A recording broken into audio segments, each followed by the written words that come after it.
Bharatiya Janata party ने प्रदेश में होने वाले आगामी विधानसभा चुनावों की तैयारियां शुरू कर दी है। पार्टी के स्थापना दिवस के अवसर पर प्रदेश भर में पार्टी की ओर से जिला स्तर पर सम्मेलन आयोजित किए जा रहे हैं।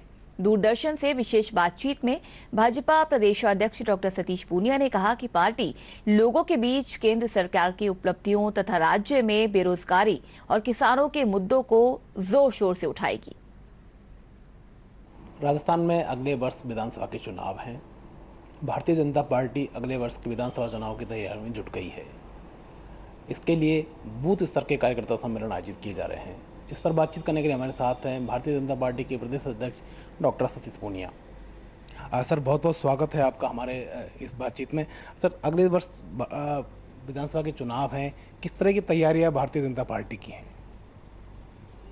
पार्टी पूरे तरीके से तैयार है और प्रतिबद्ध भी है कि 2023 में पूरे बहुमत से हम लोग सरकार बनाएं। इसमें राजस्थान का जो एक जनधारणा है वो भी इस बात को पुष्ट करती है। राजस्थान में जो एंटी इनकम्बेंसी है वो भी एक बड़ा कारक है, लेकिन हमारी कोशिश है कि हम अपनी खूबियों के आधार पर सत्ता में आएँ। उसका पहला कारण है कि हम संगठन को नीचे तक इतना मजबूत करें। आमतौर पर पोलिंग बूथ के कार्यकर्ता को चुनाव के एक दिन पहले उसको मतदाता सूची और पर्ची पकड़ाई जाती है। अमित शाह जी के अध्यक्ष बनने के बाद में बूथ समितियों के गठन का जो काम शुरू हुआ और उसके बाद बहुत नीचे तक पन्ना प्रमुखों की नियुक्ति, ये वो लोग होंगे जो पार्टी की ताकत को जीत में बदलेंगे। हम अभी तक 52,000 बूथों में से 40,000 बूथों पर काबिज थे। हमारी कोशिश है कि 6 अप्रैल तक हम 52,000 बूथ तक हमारा संगठन और स्ट्रक्चर खड़ा कर लें। सर, आपने इस कार्यकर्ता सम्मेलन का नाम शक्ति केंद्र कार्यकर्ता दिया है, इसके पीछे क्या उद्देश्य है? पार्टी का काम जितना विकेंद्रीकृत होगा उतनी ही पार्टी नीचे ग्रास रूट तक जाएगी, पार्टी की ताकत बढ़ेगी। आमतौर पर हमारी उपस्थिति जब जनसंघ या भारतीय जनता पार्टी के जो प्रारंभिक दिन थे कुछ जिलों तक सीमित थी, फिर हम नीचे विधानसभाओं तक गए, फिर मंडलों तक गए। आज एक विधानसभा में 4-4, 5-5 औसत मंडल हैं। वो मंडल हमारे काम की गतिविधि का केंद्र है, लेकिन नीचे कुछ बूथों को क्लब करके हमने एक शक्ति केंद्र का गठन किया है। शक्ति केंद्र वो हैं जो नीचे बूथ तक हमारी पार्टी की रीति नीति को, पार्टी के कामकाज को नीचे तक पहुंचाते हैं। इसलिए शक्ति केंद्र इस बदलाव का बड़ा कारण होगा, इसलिए शक्ति केंद्रों को फोकस किया है। सर, ऐसे कौन कौन से मुद्दे हैं जिनको लेकर आप आम लोगों के बीच में जा रहे हैं? एक पक्ष है कि देश में मोदी जी के नेतृत्व में एक सकारात्मक बदलाव आया। ऐसी योजनाएं थी जो सीधे सीधे गांव के लोगों को प्रभावित भी करती हैं और उनको सहूलियत देती हैं।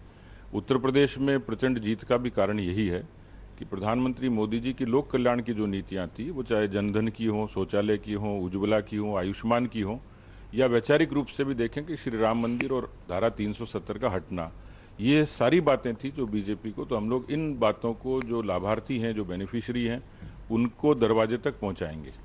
दूसरा, राजस्थान की सरकार, मैं 90 से राजनीति में हूं।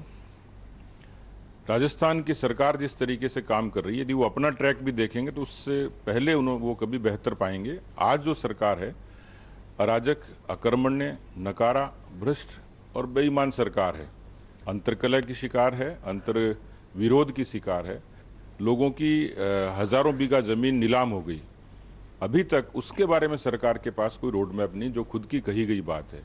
60 लाख किसान हैं जिन पर 1,20,000 करोड़ का कर्जा बाकी है। लेकिन हमारी तरफ से किसानों की वादा खिलाफी बड़ा मसला होगा।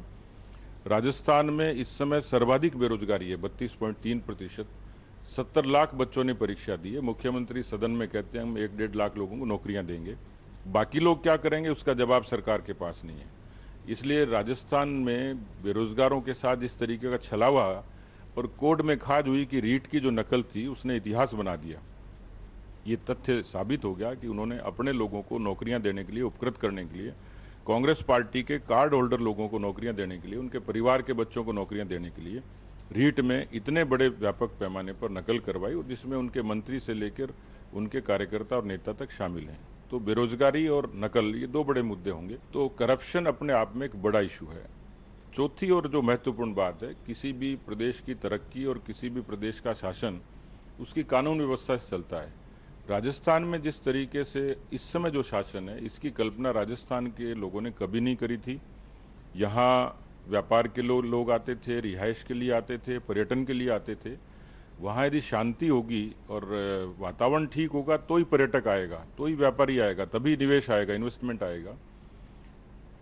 लगभग 6.25 लाख मुकदमे ये राजस्थान में पिछले 3 वर्षों में पहली बार दर्ज हुए हैं, और ये अपने आप में एक वानगी है, उदाहरण है कि राजस्थान की गवर्नेंस कैसी है और किस तरीके से लोगों पर अत्याचार होता है। महिलाओं के प्रति अपराधों में सबसे ज़्यादा बढ़ोतरी हुई है। एक वर्ष में 21 और 22 का आंकड़ा है 6,337 का, यानी ये चीज़ें सीधे सीधे प्रभावित करेंगी। सर, एक इस तरह की बातें आती है कि राजस्थान बीजेपी में कुछ धड़े अलग अलग हैं, तो एक प्रदेश अध्यक्ष होने के नाते आप इस तरह की चुनौतियों से कैसे निपट सकते हैं? देखिए, इसमें भी यदि फर्क करेंगे कि कांग्रेस का संगठन और बीजेपी का संगठन, कांग्रेस की राजनीतिक स्थिति और बीजेपी की राजनीतिक स्थिति, तो वहाँ तो ये एस्टेब्लिश है कि वहाँ दो मुख्यमंत्रियों के राजभवन में मुख्यमंत्री की शपथ के बाद नारे लगे थे। वहाँ मंत्रिमंडल के गठन पर झगड़ा हुआ, वहाँ कमरों पे झगड़ा हुआ, सचिवालय में कौन किस कमरे में बैठेगा, और आज भी लगातार वो स्थिति बराबर जारी है। पिछले दिनों को देखेंगे, वहाँ ऐसा लगता है कि उनके आलाकमान को भी ज़्यादा फिक्र नहीं है, और आलाकमान में इतनी गैरत होती है, आलाकमान इतना मजबूत होता। शायद राजस्थान जैसे बड़े प्रदेश में जुम्मा 2.5 प्रदेशों में सरकार है, पंजाब में चली गई, 2 प्रदेशों में बची है, राजस्थान और छत्तीसगढ़, जिसमें बड़े प्रदेश पे हो सकता है अशोक गहलोत जी रिसोर्सेज के लिए इसको सोनिया गांधी, राहुल गांधी और प्रियंका जी इस्तेमाल करते होंगे, लेकिन राजस्थान की गवर्नेंस या राजस्थान की कांग्रेस की पार्टी को दुरुस्त करने के लिए उनका कोई विजन नहीं है। भारतीय जनता पार्टी को देखेंगे तो हम माननीय नरेंद्र मोदी जी के नेतृत्व में, अमित शाह जी के नेतृत्व में और जेपी नड्डा जी के नेतृत्व में पार्टी उस अनुशासन से भी बंधी है, उस संस्कार से भी बंधी है। हम लोग संसदीय दल की परंपरा और मर्यादाओं से बंधे हैं, और जो पार्टी का आलाकमान कहेगा वो हम सब लोग मिलके करेंगे। इसमें ऐसा कहीं न तो मुझे लगता है किसी की हिम्मत है, न किसी को पार्टी से विचलन होने की आवश्यकता रहेगी, क्योंकि जो कहेंगे वो हमें पूरा करना है। आखिरकार हम लोग पार्टी के अनुशासन से बंधकर उसी का काम करते हैं। तो मुझे लगता है कि ये जो चर्चा है ये पॉलिटिकल गॉसिप ज़्यादा है, और ये कांग्रेस की तरफ से ही ज़्यादा फैलाई जाती हैं, क्योंकि उनको लगता है कि हम बीजेपी को अपनी अंतर्कलह से बराबर कर लेंगे, जबकि ऐसा नहीं है। इसमें कोई सत्यता नहीं है। पार्टी का आलाकमान जो लाइन तय करेगा, जो दिशा तय करेगा, उसका पालन सब लोग करेंगे। हमसे बातचीत करने के लिए सर बहुत बहुत धन्यवाद।